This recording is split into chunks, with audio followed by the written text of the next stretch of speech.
be forever on fire.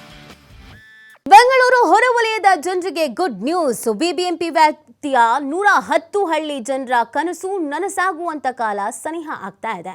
Kaveri 5ನೇ ಹಂತದ ಕುಡಿಯುವ ನೀರಿನ ಯೋಜನೆ ಬಹುತೇಕ ಮುಕ್ತಾಯ ಆಗ್ತಾ ಇದೆ. ಇದು ಬೆಂಗಳೂರು ಹೊರವಲಯದ ಜನರಿಗೆ ಒಂದು ಗುಡ್ ನ್ಯೂಸ್. ಬಿಬಿಎಂಪಿ ವ್ಯಾಪ್ತಿಯ 110 ಹಳ್ಳಿ ಜನರ ಕನಸು ನನಸಾಗುವಂತ ಕಾಲ ಸನಿಹ. ಬೆಂಗಳೂರು ಹೊರವಲಯದ ಜನರಿಗೆ ದಾಹ ತಣಿಸಲಿದೆ ಕಾವೇರಿ 5ನೇ ಹಂತ. ಮುಂದಿನ ವಾರದಿಂದಲೇ ಮನೆ ಮನೆಗೆ ಹರಿಯಲಿದೆ ಕಾವೇರಿ ನೀರು. ಇಂದು ಬೆಂಗಳೂರು ನಗರಾಭಿವೃದ್ಧಿ ಸಚಿವ ಡಿಕೆಶಿಯಿಂದ ಯೋಜನೆಯನ್ನ ಪರಿಶೀಲನೆ ಮಾಡಲಾಗುತ್ತೆ.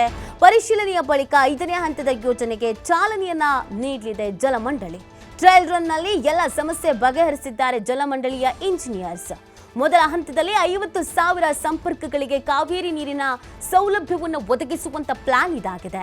2019ರಲ್ಲಿ ಆರಂಭಗೊಂಡಂತ ಕಾವೇರಿ 5ನೇ ಹಂತದ ಯೋಜನೆಯ ಕಾಮಗಾರಿ ಇವತ್ತು ಪರಿಶೀಲನೆ ಮಾಡ್ತಾರೆ. ಫೈನ್, ಎಲ್ಲ ಚೆನ್ನಾಗಿದೆ ಅಂತ ಅಂದ್ರೆ ಇನ್ನು ಎಲ್ರಿಗೂ ಕಾವೇರಿ ನೀರಂತೂ ಸಿಗುತ್ತೆ. ಬಹು ವರ್ಷಗಳ ಬೇಡಿಕೆ, ಬಹುದಿನಗಳ ಬೇಡಿಕೆ ನನಸಾಗುವಂತ ಕಾಲ ಹತ್ತಿರವಾಗಿ ಬರ್ತಾ ಇದೆ.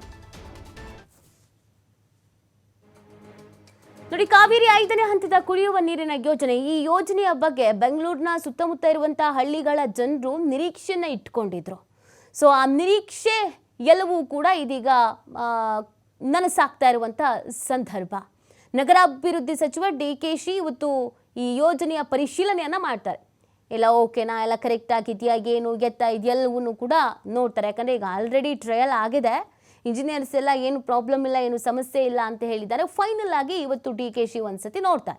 ಇದಾದ ನಂತರ ಮುಂದಿನ ವಾರದಿಂದಲೇ 110 ಹಳ್ಳಿಗಳಿಗೆ ಕಾವೇರಿ ನೀರು ಬರಲಿದೆ ಅನ್ನುವಂಥ ಒಂದು ಖುಷಿಯ ವಿಚಾರ. ಬಹು ವರ್ಷಗಳ ಬೇಡಿಕೆ ಇದು. ಕಾವೇರಿ ನೀರು ಬೇಕು, ಕುಡಿಯೋದಕ್ಕೆ ನಮಗೂ ಕೂಡ ಕಾವೇರಿ ನೀರು ಬೇಕು ಅಂತ 2019ರಲ್ಲಿ ಚಾಲನೆ ದೊರಕಿದ್ದು. ನೋಡಿ, ಇಲ್ಲಿವರೆಗೂ ಯೋಜನೆಯನ್ನು ರೂಪುಗೊಳಿಸಲಾಗಿದೆ, ಟ್ರಯಲ್ ಕೂಡ ಆಗಿದೆ.